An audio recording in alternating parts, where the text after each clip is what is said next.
Le livre sur la place, c'est le grand moment de la rentrée des Nancéens. Tous les ans, les Nancéens attendent avec vraiment beaucoup d'impatience ce temps de rencontre parce que ça marque le coup d'envoi d'une grande saison culturelle et qui vraiment est, je crois, au cœur de l'identité de la ville.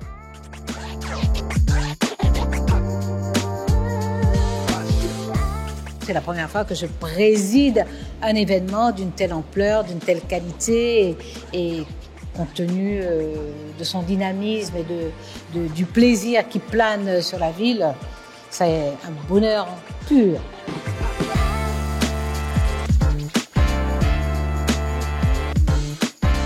C'est le salon de la rentrée littéraire en France.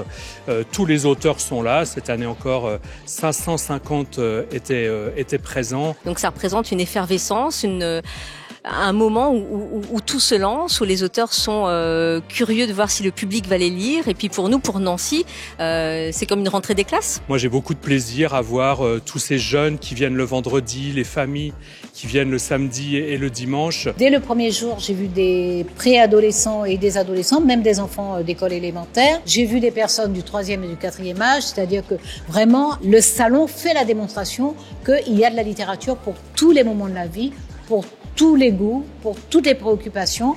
Et il est essentiel que ça se maintienne, mais ça n'a pas de sens que je le dis, on en est déjà à la 45e édition.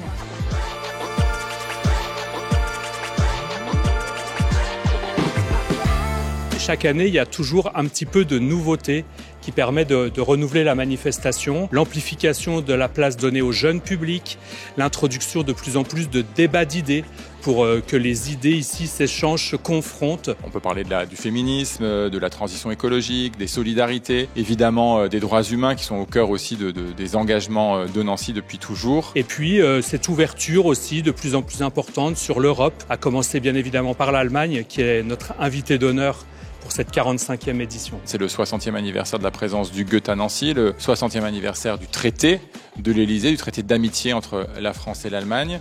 C'est une présence d'ailleurs assez nombreuse d'auteurs germanophones qui restent méconnus alors que ce sont des auteurs et c'est une littérature tout à fait exceptionnelle aujourd'hui dans le monde. C'est un livre sur la place qui est aussi, je crois, plus présent dans des endroits inattendus, auprès des chauffeurs de Keolis, à l'hôpital, tous les interstices de la ville dans lesquels le livre et la littérature peuvent se glisser.